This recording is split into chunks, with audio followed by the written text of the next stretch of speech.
Hey Strikers, and welcome to our Vice Guide. If you're looking for a forward that can essentially do it all, Vice is, in my opinion, the best forward to carry with in solo queue at this point in time. She has such a loaded kit that allows her to be a bully brawler, earn power play opportunities with consistent KOs, and she has the projectiles and mobility to be a map control forward at the same time, not to mention her crazy powerful ult. I've been playing quite a lot of Vice since her release, and she has been very fun and rewarding to play and get good with. She has plenty of tricks up her sleeve to outplay and outsmart her opponents, while doing it with plenty of flash and style. Anyways, it's time to show you all how great Vice is, so throw up your devil horns, and let's begin. First, let's have a quick run through of Vice's abilities. Her primary is Power Chord. Vice sends out a skill shot of lightning that damages and slightly knocks back the first enemy hit, slowing that first enemy for 1 second and chaining light damage to nearby enemies. This ability can also chain lightning to the core if it is nearby, and can chain lightning onto nearby enemies if the core is the first target hit, without slowing the core of course. Like most strikers with line projectiles, you are able to use this to double hit the core for a goal and to regain core possession. Her secondary is Thunderstruck. Vice calls down a thunderbolt from the sky onto the target area, dealing damage, substantial knockback, and stunning enemies hit by 0.75 seconds base. This ability can also stun the core briefly and make it untargetable for a brief moment, just like Dubu's Summer Assault. After the initial cast, Vice has 3.25 seconds to recast the ability and teleport to the area of her initial cast. This ability is super strong for catching the enemy team off guard, whether it be for a cheeky kill near the edge, positioning yourself to potentially be in 2 places at once, or even setting yourself up to pass to yourself. This can also be used to save a goal in a pinch. Her ultimate is Supernova, a push and hold ability.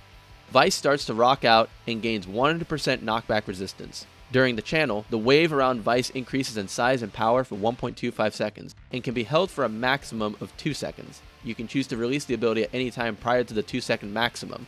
This ultimate is amazing. Yes, at max charge, especially with specialized training, this thing will crush any enemy standing inside of the zone, dealing huge damage and crazy knockback.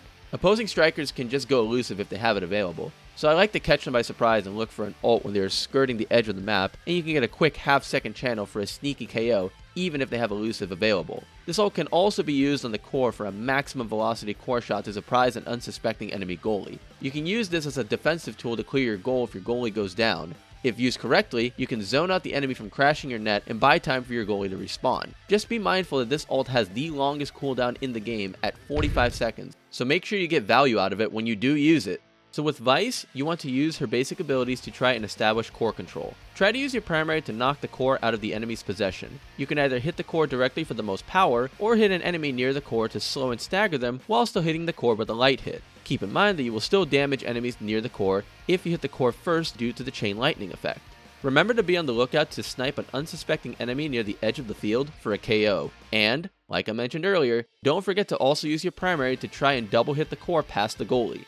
Use your secondary to do 2 things: deal damage to the enemy and potentially secure a KO, or try to establish map control in 2 separate locations. Sometimes you can even do both. You can aim it to hit an enemy as they are about to hit the core, and you will stun and knock them back, all while stopping the core and being able to teleport and strike the core away from them. If you are playing the top half of the field and see no enemy forward on the bottom half, you can place your secondary down below and pressure the enemy goal from your current position. They have to choose to either clear into you or in the direction of where you placed your secondary. This potentially sets you up to teleport and score a goal. You can even place your secondary where you can pass the core to the same spot, teleport, take a shot on goal, and this can catch the enemy off guard. There is also the more in the fray style, in which you drop your secondary on one or multiple enemy strikers to try and teleport, strike the core, follow up with your primary, and maybe get a goal gate down or even score a goal. You can also use it to position yourself for a big ult. Don't be shy to use your secondary defensively. If your stagger bar gets low,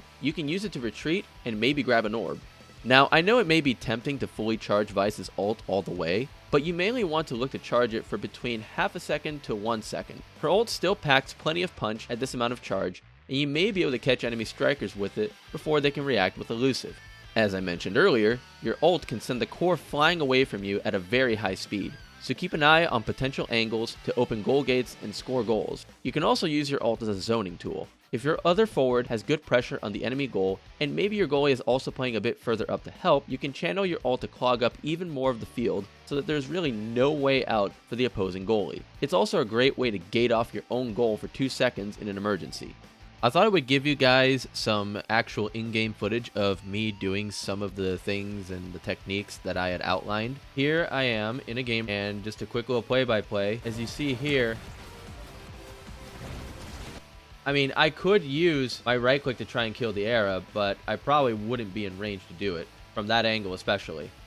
So right here, that Amy ult is sending the core. I mean, she's trying to send it right here, like toward the goal gate. But their Amy's right here, and both their forwards are right here. Our Dubu is as well, but the chances of this getting through 3 people is very slim. So I shoot my right click, or my primary, it's bound to my right click. And what does it do? It redirects the core out of all that traffic. And what do we get out of it? We get the goal gate, because we're not just trying to push it right at them. And if I skip forward a little bit here,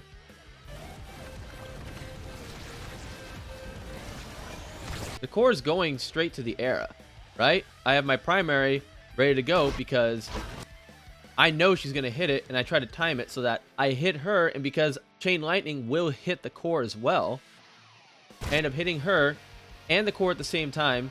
So she hits it, but my hit comes just immediately afterwards. So now the core is no longer in her possession. Core remains on the enemy side of the field. So it puts our Dubu in position. If she clears up to me and her Era, but her Era is low. Eventually this leads to us getting the goal. And here we have another clip. We have a man advantage, and we're trying to get this goal in. Their Amy's going to clear back towards us, or she's going to clear back down below me. And I'm standing here thinking, my Amy's going to get this, so I should probably ult to zone out this area. And as you can see, she tries to do her glitch pop too, so, I mean, she tried her best here. They knocked it back here, but look where they are. They have to make a choice. They have to either elusive, or they have to back up to try and save this. But they're not expecting that. They're not thinking that. So what happens is one elusives, the other one gets hit by my ult.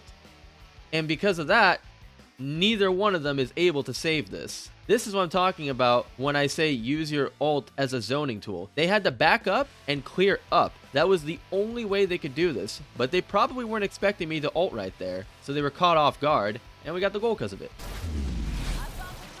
They have to choose to either elusive or save the goal. They can't do both. Yes, I think I said it best there. And then we have this clip here from a different game.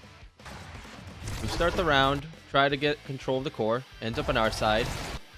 I'm looking to be able to pass to myself here because I feel like the core is coming back to me. I just have a feeling. So I drop it right on top of the Vice, and with the help of Amy's glitch pop, the Vice dies, and I'm able to successfully pass to myself, get the goal gate here, and then I'm going to ult here. I'm going to kill the Octavia. That's not going to elusive. I'm not sure why. Maybe she got hit by Asher ult. And then we get a very easy goal, and that's pretty easy. Well, there you have it. That's how I play Vice. And hopefully this guide provided you all with enough information to rock the enemy team like a hurricane. Yeah, I had to sneak at least one metal pun in here somewhere. Anyways, if you enjoyed this guide, found it useful, or you have a trick that I may have missed, let us know in the comments below, and we'll see you all in the next video.